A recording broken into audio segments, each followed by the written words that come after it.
जय श्री राम सभी को। सत्य सनातन धर्म की सदा ही जय हो, सदा ही जय हो, सदा ही जय हो। तो देखिए, आज हम आपको बताने वाले कि सिद्धि के मूल प्रकार क्या है और सिद्धि किस प्रकार कार्य करती है और आखिर सिद्धि बनती कैसे है। ठीक है, तो इस वीडियो के अंत तक बने रहिएगा। अगर चैनल पर पहली बार हैं, आप वीडियो पहली बार देख रहे हैं, तो चैनल को सब्सक्राइब कर लें, लाइक कर लें और कमेंट बॉक्स में जय श्री राम जरूर लिख लें। और देखिए, वीडियो को ज़्यादा से ज़्यादा शेयर करिए, क्योंकि ये जो जानकारियाँ होती है वो अगर जिन्हें ज़रूरत है उन तक अगर पहुंच जाए तो उससे बड़ा पुण्य का काम क्या होगा। ठीक है, तो चलिए शुरू करते हैं। देखिए, सिद्धि क्या होती है। देखिए, सिद्धि एक मतलब भगवान का ही एक आशीर्वाद होता है, उनका एक अंश होता है। अब सिद्धि के मतलब प्रकार क्या होते हैं। सिद्धि के मेन दो प्रकार होते हैं, एक प्रत्यक्ष और एक अप्रत्यक्ष। प्रत्यक्ष सिद्धि और एक अप्रत्यक्ष सिद्धि। अब जैसे प्रत्यक्ष सिद्धि क्या होती है। प्रत्यक्ष सिद्धि यानी आप पहली बात तो देखिए, सिद्धि बनती कैसी है। ठीक है, बाद में इसके प्रकार बताएंगे। सिद्धि बनती कैसी है।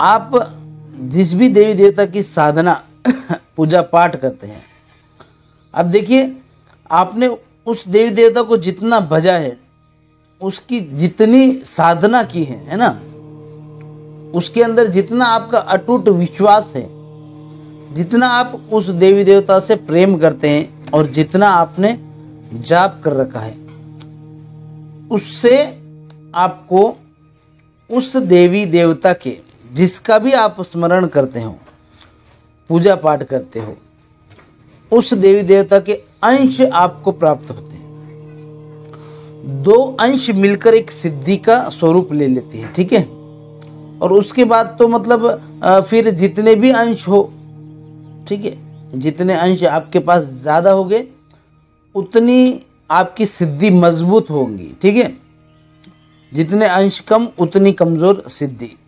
ठीक है, ये तो आप भी मानते हैं ना।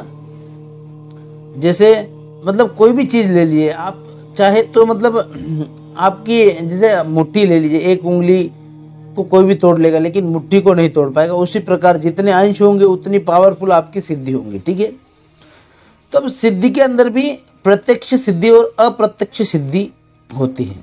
अब कैसे होती है प्रत्यक्ष सिद्धि। प्रत्यक्ष सिद्धि में क्या होता है ना कि जैसे शक्ति का एहसास आपको इतना स्ट्रांग होता है, आपको लगता है कि कोई मेरे पीछे खड़ा है, कोई मेरे साथ चल रहा है, आपको महसूस होता है। ठीक है, आपको वो कुछ कहता है, आप सुनते हो, आपको वो अनुभव होता है। जैसे कि प्रत्यक्ष सिद्धि के अंदर आपको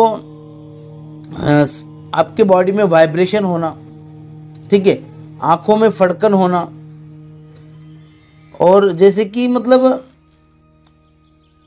सवारी आने जैसा, ये भी एक लक्षण है। इस प्रकार प्रत्यक्ष सिद्धि के संकेत आपको आपके ऊपर दिखाई देते हैं। ठीक है, अब अप्रत्यक्ष सिद्धि देखिए, अप्रत्यक्ष सिद्धि में क्या होता है कि सिद्धि के अंश कम होते हैं। एक आप कहीं भी गए जाते हैं मंदिर में दर्शन करने या किसी का भी, तो वो एक आशीर्वाद स्वरूप जो मिलता है, वो कृपा मिलती है उस देवी देवताओं की, वो अप्रत्यक्ष सिद्धि का कार्य करती है। क्या करते हैं कि देखिए, जैसे आपको एहसास दिला देना किसी भी चीज़ का, या आपके साथ अच्छी घटनाएं घटित होना, आपको स्वप्न दर्शन होना, ये अप्रत्यक्ष सिद्धि के लक्षण होते हैं। ठीक है, प्रत्यक्ष सिद्धि के अंदर आपको प्रत्यक्ष मतलब प्रत्यक्ष, जैसे कि एक आमने सामने कुछ स्वरूप दिख जाना, ये होता है प्रत्यक्ष। ठीक है, और अप्रत्यक्ष के अंदर आपको कुछ ऐसा कुछ दिखाई नहीं देता या महसूस नहीं होता है, सिर्फ आपको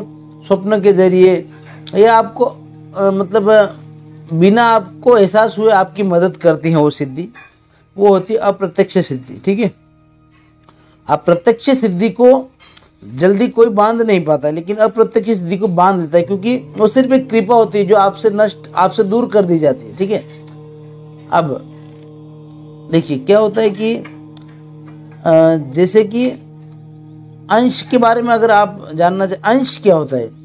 अंश मतलब सिद्धि, जितने दो अंश मिले तो दो मतलब एक सिद्धि उससे तैयार हो जाती है। अब आपने सोचा भाई एक सिद्धि तैयार हो गई तो बहुत तो कुछ हो गया, लेकिन ऐसा नहीं होता है। आप जितना ज़्यादा उस किसी भी मंत्र, आप जो मंत्र जाप करते हैं उस बीज मंत्र का जितना भी ज़्यादा जाप करेंगे उतने अंश आपको देवी देवता के मिलते जाएंगे, उतनी सिद्धि स्ट्रांग होती जाएगी। आप देख लीजिए, एक फॉर एग्जांपल मतलब जैसे आपका बच्चा कहीं बाहर गया है, ठीक है, या आपका भाई बहन जो भी कहीं बाहर गए हैं और आपको उनकी टेंशन लगी रहती है। समझो आपने हनुमान जी की साधना कर रखी है, हनुमान जी का जाप करते हैं तो ज़रूर आपके पास हनुमान जी की सिद्धि, उनके अंश तो हो गई। अब है इतना फ़र्क, इतना है कि समझिए आपके पास हनुमान जी के दो अंश हैं। आपने प्रार्थना कर ली कि मेरा भाई फलानी फलानी जगह पर गया हुआ है, आप उसकी रक्षा करना। एक अंश आपसे बिछड़कर उसकी रक्षा के लिए चला जाएगा। अब समझिए आपके पिताजी भी बाहर रहे कहीं और आप चाहते हैं कि आपके पिताजी की भी प्रोटेक्शन करें हनुमान जी महाराज, तो आपके प्रार्थना करने पर दूसरा अंश भी वहाँ चला जाएगा। लेकिन इस कंडीशन में अगर आप कहोगे कि भाई मेरा ये कार्य है और फलाने व्यक्ति की आपको रक्षा करनी है, प्रोटेक्शन करनी है, तो वो कार्य नहीं होगा, क्योंकि दो अंश थे, दोनों अंश विभाजित हो चुके हैं और अपने अपने कार्य में लग चुके हैं। तीसरा अंश ही नहीं है आपके पास, तो कार्य कैसे होगा? इसलिए जितने ज़्यादा अंश उतने ही आपके कार्य संभव हो पाएंगे। इसलिए आपको ज़्यादा से ज़्यादा जाप करना है, साधनाएं करनी है, उससे कि आपकी सिद्धि स्ट्रांग हो सके। ठीक है, और देखिए होता क्या है ना कि जैसे बहुत सी बार आपने देखा होगा कि शक्तिपात होता है, कोई सर पर हाथ रखकर किसी को सिद्धि ट्रांसफ़र कर देता है। ठीक है, अब वो सिद्धियां क्या होती है कि किसी से मिली हुई होती है, ठीक है, और किसी से कनेक्टेड होती है ऑलरेडी।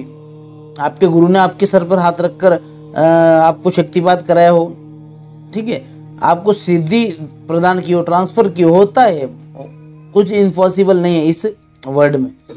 लेकिन वो सिद्धि उस व्यक्ति से कनेक्टेड होती है, लेकिन वो जब भी चाहे उस सिद्धि को अपने पास फिर से बुला सकता है।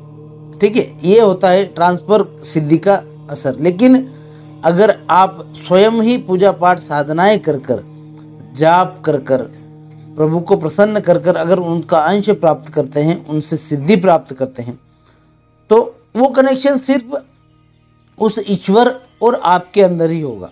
ठीक है, तो उसको कोई आपसे छीन नहीं सकता है। हाँ, लेकिन अगर आपने सिर्फ कुछ अंश ही कमाए हैं, कुछ अंश ही प्राप्त किए हैं और उसके बाद पूजा पाठ जाप ताप छोड़ दिया कि नहीं वो तो कुछ हो गया, तो नहीं, फिर क्या होता है ना कि उस सिद्धि को कोई भी तांत्रिक बांध सकता है। क्यों? क्योंकि वो इतना स्ट्रांग अंश है ही नहीं।